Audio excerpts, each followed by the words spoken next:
मातृश्री मेहर चैतन्य जी महाराज की जय। मातृश्री मेहर गायत्री देवी समेत सद्गुरु श्री मेहर चैतन्य जी महाराज की जय।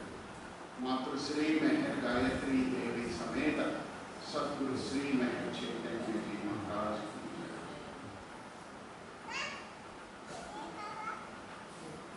न गुरोरधिकं तत्त्वं न गुरोरधिकं तपः न गुरोरधिकं ज्ञानं तस्मै श्री गुरवे नमः।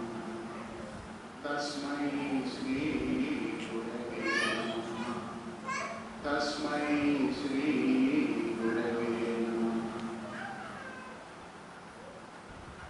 వేదికను అలంకరించిన అవతార్ మెహర్ బాబా వారికి,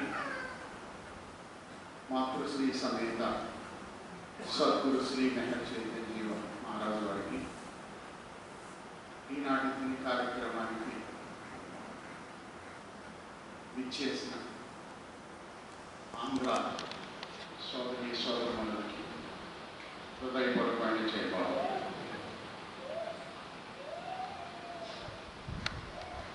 ఈ కార్యక్రమం ప్రారంభించడానికి ముందు మన వాళ్ళందరూ వస్తున్నారు అని మిత్రులు ఫోన్ చేసి తెలియజేశారు. వారు తెలియజేసిన విషయము ఏమిటంటే, ఈనాడు ధ్వని కార్యక్రమానికి రాబోతున్న సోదరి సోదరులందరూ కూడా సద్గురుదేవుల వారి యొక్క శిక్షణలో పరిపూర్ణమైన ఇన్స్ట్రుమెంట్గా పనిచేసిన మాస్టర్ రంగరాజు గారి శిష్యులు ఇక్కడికి వస్తున్నారు. వారందరూ కూడా సద్గురుదేవుల వారి యొక్క సాహిత్యాన్ని,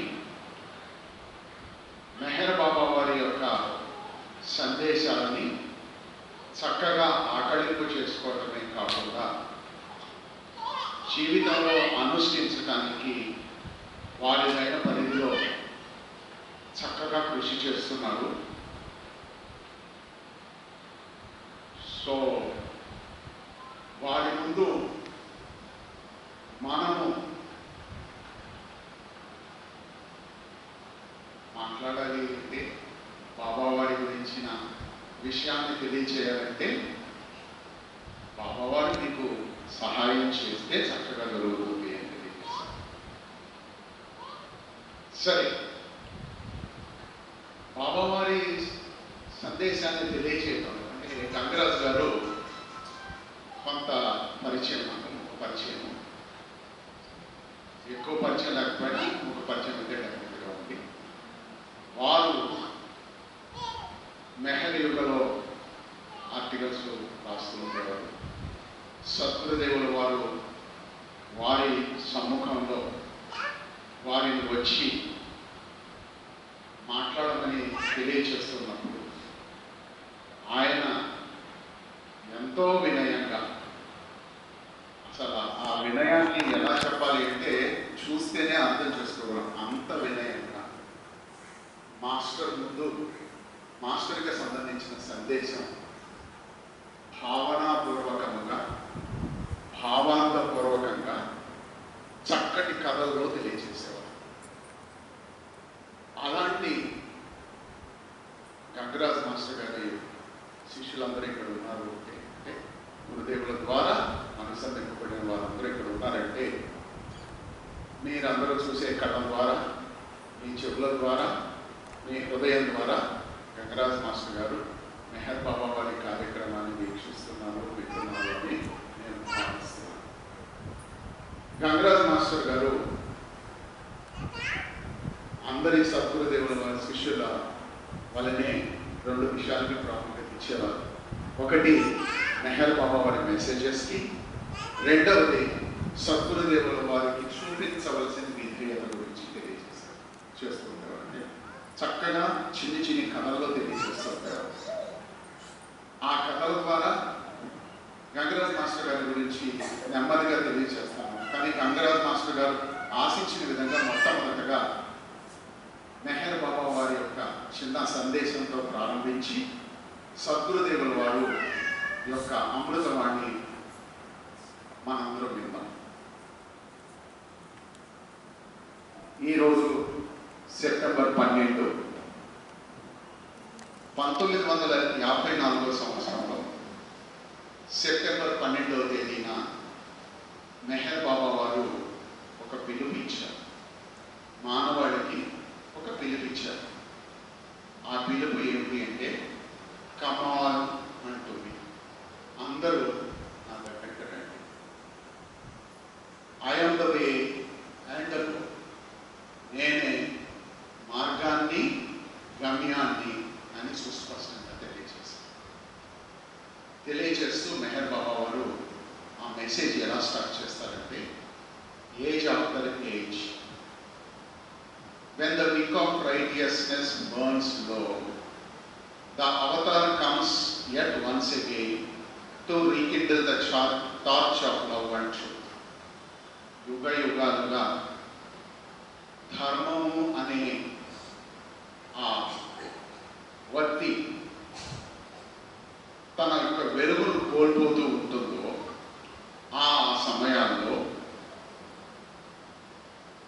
అవతారుడు వస్తూ ఉంటాడు. ఎలాగా? సత్య ప్రేమ సందేశం అనబడే ఆ వెలుగుని మానవాళికి ఇవ్వడానికి ఆయన మన మధ్యకు వస్తూ ఉంటారు. Age after age, amidst the clamor of disruptions, wars of fear and chaos, rings the avatar's call, come on unto me. ఇప్పుడు మనం ఉన్న ఈ పరిస్థితుల్లో యుద్ధాలు వస్తున్నాయి, మనుషుల మధ్య సంఘర్షణలు వస్తున్నాయి, మనుషులంటేనే భయం వేసే పరిస్థితి వస్తుంది, గందరగోళ పరిస్థితులన్నీ మన చుట్టూ ఉన్నాయి. ఇలాంటి పరిస్థితుల్లో అవతార పురుషుడు మనకి ఒక పిలుపునిస్తున్నారు. ఏం పిలుపు అంటే, కమ్ ఆల్ అంటూ మీ, కమ్ ఆల్ అంటూ మీ, మీరందరూ నా దగ్గరికి రండి అన్నారు. సెప్టెంబర్ 12వ తేదీన మీరందరూ institute for advanced study of Meher కాన్షియస్నెస్లో అవతార పురుషుడు యొక్క పిలుపు విని అవతార పురుషుడి దగ్గరికి వచ్చారు. కమాల్ అంటూ మీ అన్న దగ్గర. మరి ఇక్కడికి వచ్చిన తర్వాత మీరందరూ కూడా ధ్వని కార్యక్రమంలో పాల్గొన్నారు. ఈ ధ్వని కార్యక్రమంలో అనపపట్లో జరిగిన ధ్వని కార్యక్రమం గురించి విశిష్టతని సద్గురుదేవులు ఏం తెలియచేశారు అని తెలియజేయడానికి ముందు అసలు ధ్వని గురించి, ధ్వని విశిష్టతను గురించి సద్గురుదేవులు తెలియజేసిన విషయం వారి యొక్క అమృతవాణిలో ఒకసారి విని మరలా మనం కార్యక్రమంలోకి ప్రొసీడ్ అవ్వాలి. ఈరోజు జరిగే కార్యక్రమంలో సద్గురుదేవుల వారి యొక్క అమృతవాణి తరువాత మన సోదరుడు శ్రీ నారాయణ గారు మెహర్ బాబా వారి యొక్క ఇసోటెరిక్ విషయాల గురించి తెలియజేస్తారు. నారాయణ గారి తర్వాత మన సోదరి రామలక్ష్మి గారి అబ్బాయి ఇంద్ర, తను కూడా మెహర్ బాబా వారి సత్యప్రేమ సందేశాలలో తన యొక్క అవగాహన గురించి తెలియజేస్తారు. ఇది ఉదయ కార్యక్రమంగా అనుకుంటున్నాం. సో మొట్టమొదటగా శ్రీ రాజగోపాల్ గారిని వచ్చి సద్గురుదేవుల వారి యొక్క అమృతవాణిని అందరికీ వినిపించవచ్చు.